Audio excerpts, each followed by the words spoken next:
Hey everybody, Dr. Rocks with Pine Rocks Truck Shop, 1970 Datsun 521 project, and this is my solution to the body mount situation in the back of the cab.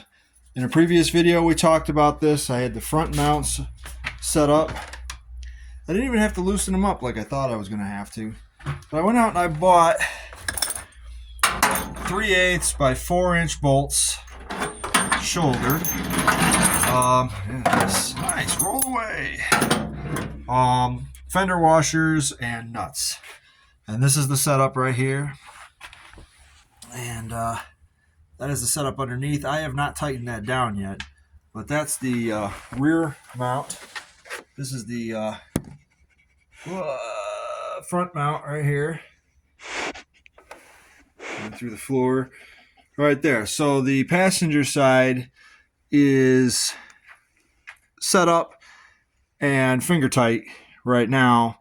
What I ended up doing was I had a piece of 6-inch pressure treated pole from when I put my fence in my yard. I just lopped off a section of it, and I have it sitting on the floorboard under here to just be able to get the jack underneath without making too many scrapes and bumps underneath there by having metal to metal contact.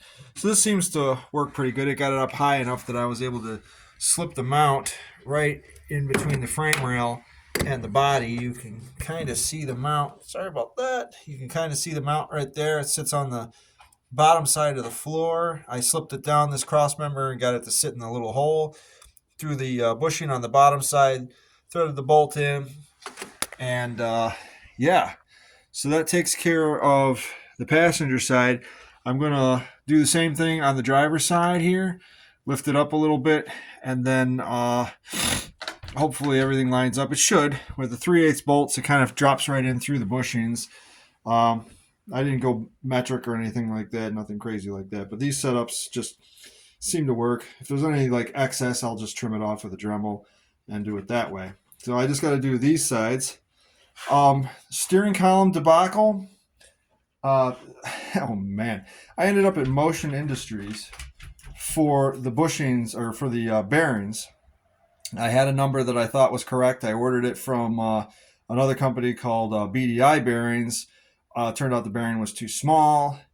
They couldn't get their hands on the larger bearing, so I called Motion, gave them the original part number. They crossed it and did some kabuki theater. I've got bearings coming from China, 6 weeks lead time. So the steering box is just kind of sitting in my at my desk at work waiting. I'm going to be ordering a complete steering gear from my guy over in California. He quoted me for a complete steering column assembly with the gear. For that price, hell, I'm just going to take the risk just in case I do get these bearings for this thing and put it all together and find out that there's more problems with that steering box. All I'm going to say is F it.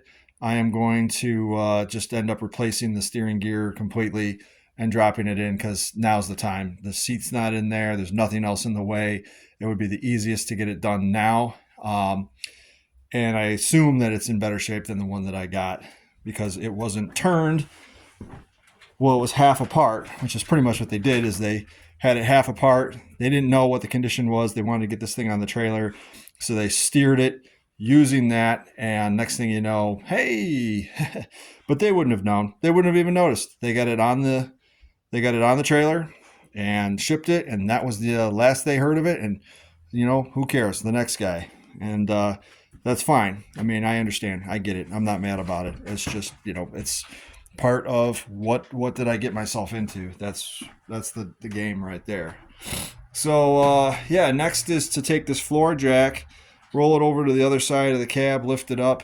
The truck already looks a little higher now. It's not sitting on the frame, so that's a good thing. I'm glad that I had the bushings. Hardware is easier to get, bushings are not, especially ones that are in decent shape.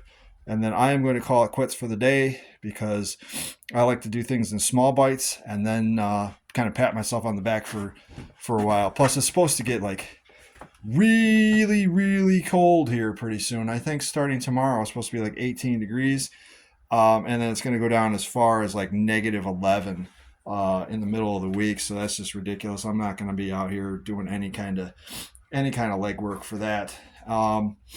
So we should be good there. And I'm hopefully going to the junkyard tomorrow. We'll see, weather permitting. I did find a steering wheel, an OEM original 521 steering wheel, and the steering column cover. As long as this guy isn't trying to like retire off of me, I'll be back with those, because this thing does not have a steering column cover, and I'd like to have that all complete. So when I say the steering is done, steering is done, because I got all the new linkage. I got center link, tie rod ends, idler arm.